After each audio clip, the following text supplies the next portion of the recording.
Ini adalah rancangan mengajar untuk makmal asas sains komputer pada hari Isnin berkenaan dengan tajuk kriptografi dalam keselamatan data.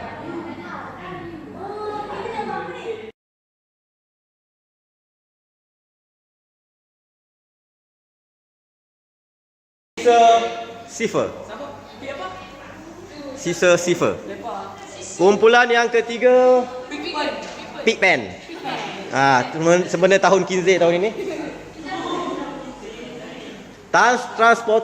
Transposition cipher. Cikgu tak tahu apa benda. Transposition cipher. Jauh sikit. Nanti dia tahu. Okey. Sekejap. Columnar transposition cipher, rail fence cipher. Nama dia pelik-pelik. Hanya yang pandai bahasa Inggeris je kerti sebut. Cikgu tak pandai. Okey. Apa tugasan kamu? Setiap daripada itu cikgu nakkan kamu kena baca lah. Kena baca. Buat 3 ayat. 3 ayat. Setiap ayat minima, jangan panjang-panjang. 3 patah perkataan. Contohnya I love you. 3 patah perkataan. Tapi nak 3 ayat. I love you, I miss you, I hate you. 3 ayat, 3 patah perkataan. Okey, dengar. Dan reverse cipher 3 ayat, 1 ayat, 1 kaedah. 1 ayat, 1 kaedah. Kamu ada 3 kaedah. Baca elok dalam buku teks. Tak, ini untuk reverse cipher. Okey, sorry. Reverse cipher kamu. Okey. 1 ayat, 1 kaedah. 1 ayat, 1 kaedah. 1 ayat, 3 patah perkataan. Okey. Scissor cipher 3 patah perkataan. 3 ayat. Kamu hanya ada 1 kaedah sahaja.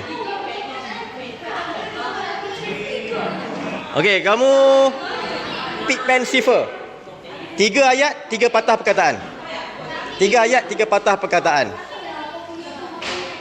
Columnar transportation cipher. 1 ayat sahaja, 5 patah perkataan.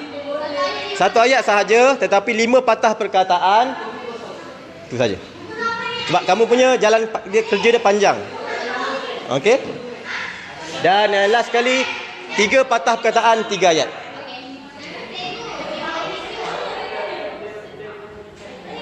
Okey, jelas ha?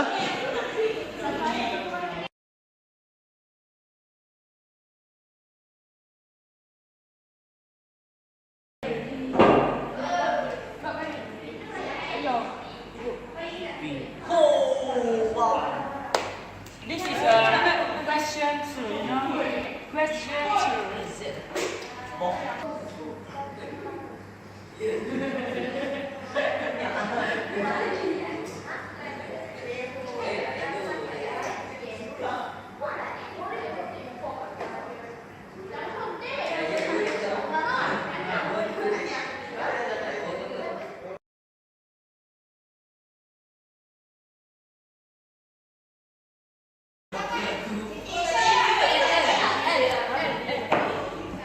Okey, sekarang kamu akan menjawab soalan daripada kumpulan yang lain. Okey. Hak kerajaan kot. Itu kerajaan. Oh, dia salah je. Dia salah je biar. Okey, ini menggunakan reverse cipher, kaedah songsangan. Cipher ke cipher? Cipher. Ini menggunakan kaedah, apa nama kaedah dia tadi?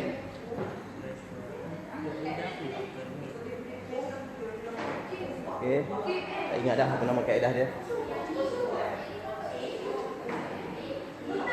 Okay. Ini kaedah zigzag ataupun real fence cipher. Scissor cipher. Okey. Scissor cipher. Easy je kau.